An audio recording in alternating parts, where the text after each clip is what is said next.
Oke, Assalamualaikum warahmatullahi wabarakatuh. Selamat pagi, mahasiswa kelas Logika Dasar Matematika. Semoga semua sehat, semangat, dan bahagia dimanapun berada ya. Kita mulai minggu ini dengan pembahasan materi. Seperti yang sudah saya tuliskan di LMS, mulai minggu ini Anda bisa mulai mempelajari sesuai dengan yang saya tulis di RPS yang tercantum, dan minggu ini materi kita adalah membahas tentang logika proposisi gitu ya. Setelah menyimak video ini nanti Anda juga bisa mendownload PDF-nya maupun PPT-nya, dan juga nanti Anda bisa menggunakan ruang diskusi yang ada di bawah untuk bertanya baik kepada saya ataupun kepada teman-teman yang lain. Bebas, ruang diskusi itu bisa digunakan oleh siapa saja, bebas selama jam perkuliahan berlangsung ya. Di bawahnya saya juga mencantumkan ada latihan soal yang bisa Anda gunakan untuk latihan di rumah, dan kesulitan atau pertanyaan yang mungkin Anda temui bisa ditanyakan untuk pertemuan minggu depan. Kira-kira begitu ya. Baik, yang Anda simak di layar ini adalah materi yang akan kita bahas hari ini. Ada cukup banyak. Saya mulai dari proposisi, baik dari definisi, contoh, dan non-contoh ya.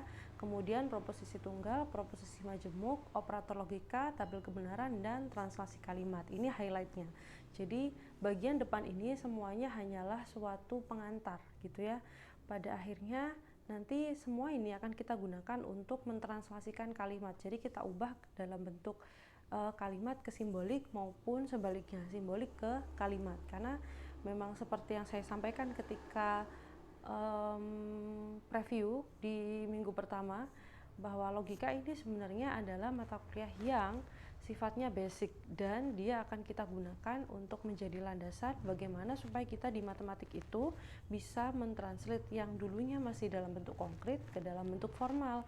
Artinya sudah lebih dimatematiskan gitu ya. Basicnya salah satunya di logika ini gitu kira-kira ya. Bismillah, saya mulai. Kalau begitu saya buka slide selanjutnya mengenai proposisi. Oke, sebentar.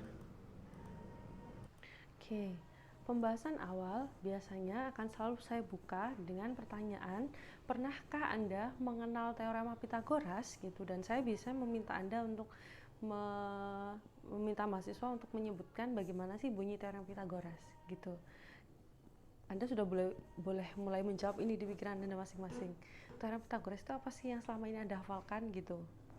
Bisa ini kan, A kuadrat plus B kuadrat sama dengan C kuadrat gitu. Atau biasanya kadang ada mahasiswa yang menjawab sisi miring kuadrat sama dengan jumlah kedua sisi yang lainnya dikuadratkan Bu, atau dan seterusnya dan seterusnya.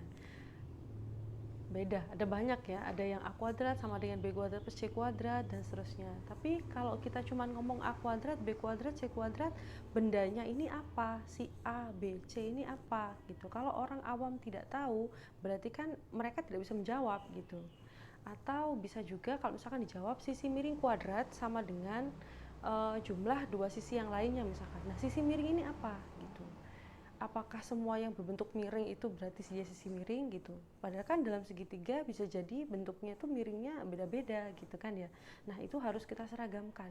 Maka penting kita membuat suatu kalimat yang dalam satu kalimat utuh dari awal sampai akhir itu memuat semua keterangan yang kita perlukan, sedemikian hingga setiap orang yang membaca itu sudah mendapatkan keterangan yang terdapat di kalimat tersebut gitu. Jadi ini adalah basicnya orang belajar logika. Jadi ketika kita bicara sesuatu, memastikan bahwa yang kita sampaikan itu lengkap, mulai dari awal sampai akhir, sehingga orang tidak perlu melakukan klarifikasi yang tidak perlu gitu. Jadi kita bisa membuat orang itu paham dalam sekali berbicara. Goalnya sebenarnya ke sana. Di logika seperti itu juga gitu ya. Ketika kita ngomong teorema Pythagoras, kita harus memastikan bahwa yang kita sebutkan mulai awal kalimat sampai akhir itu sudah bisa dipahami oleh pembaca atau oleh pendengar gitu ya, dalam sekali lihat gitu. Jadi komponennya lengkap, tidak perlu lagi orang menambahkan pertanyaan yang A itu yang mana, yang B itu yang mana, yang C itu yang mana, itu tidak perlu lagi gitu. Kemudian nggak perlu lagi kita perlu menambahkan keterangan sisi miring-miringnya itu yang mana, miringnya yang ini, nah gitu.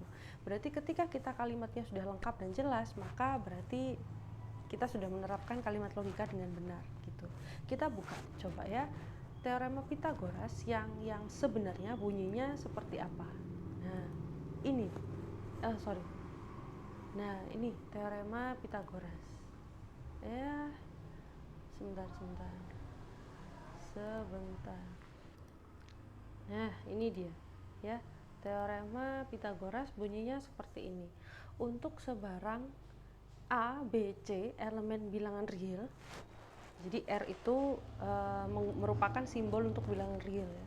Jika A, B, C adalah panjang sisi segitiga siku-siku dengan C adalah sisi terpanjangnya, maka berlaku A kuadrat plus B kuadrat sama dengan C kuadrat. Ini baru bunyi lengkapnya teorema Pitagoras seperti ini. Selengkap ini, padahal yang kita hafalin cuman A kuadrat plus B kuadrat sama dengan C kuadrat, sudah itu aja gitu kan ya, padahal kurang gitu, padahal sebenarnya kurang. Jadi ketika kita menggunakan dalam matematika, kita akan membiasakan diri kita untuk menyampaikan sesuatu atau mendefinisikan sesuatu atau menjelaskan sesuatu dalam kalimat yang lengkap. Kalimat yang lengkap itu seperti apa? Misal di sini kita menggunakan A, B, C. Berarti di awal kalimat kita sudah harus menjelaskan dulu. Coba misalkan ya, ada sebarang A, B, C itu elemen bilangan real gitu. Kita jelaskan dulu bendanya gitu. Nah, bendanya apalah si A, B, C ini dijelaskan bahwa dia adalah suatu bilangan real gitu. Jadi boleh berapa saja. Orang nggak perlu tanya lagi gitu. Kalau koma-koma boleh nggak? Boleh. Siapa bilang Pitagoras itu hanya bilangan bulat? Boleh Pitagoras tuh. Berarti kalau pecahan boleh? Boleh. Jadi semua bilangan real termasuk gitu. Jadi A, B, C ini bukan benda yang tidak jelas gitu. Dia adalah bilangan yang sifatnya bilangan real. Nanti Anda akan ketemu jenis-jenis bilangan di mata kuliah yang lainnya ya, teori bilangan atau ini himpunan juga ya. Kira-kira begitu. Berarti nggak ada pertanyaan lagi, itu bilangannya boleh berapa aja gitu, nggak ada pertanyaan karena di awal sudah dijelasin A, B, C itu elemen bilangan real, berarti dia suatu bilangan dan real gitu. Boleh koma, boleh desimal gitu ya. Tuh. Jika A, B, C adalah panjang sisi segitiga siku-siku dengan C adalah sisi terpanjang, maka berlaku A kuadrat plus B kuadrat sama dengan C kuadrat gitu. Berarti kemudian kalau ada yang tanya lagi, kalau A, B, C ini bilangan real, apakah berarti kan bilangan real itu boleh positif, boleh negatif? Berarti boleh dong Pitagoras itu negatif? Nggak bisa. Kan di sini ada jika A, B, C adalah panjang sisi segitiga siku-siku. Jadi setelah bedanya dia bilangan real, dikasih keterangan lagi. Bilangan real yang menunjukkan apa? Menunjukkan suatu panjang sisi segitiga siku-siku gitu. Berarti kalau panjang kan nggak mungkin negatif gitu ya. Jadi sudah ada keterangannya lengkap sekali. Jadi sekali jalan itu kita sudah menjelaskan semua komponennya gitu ya.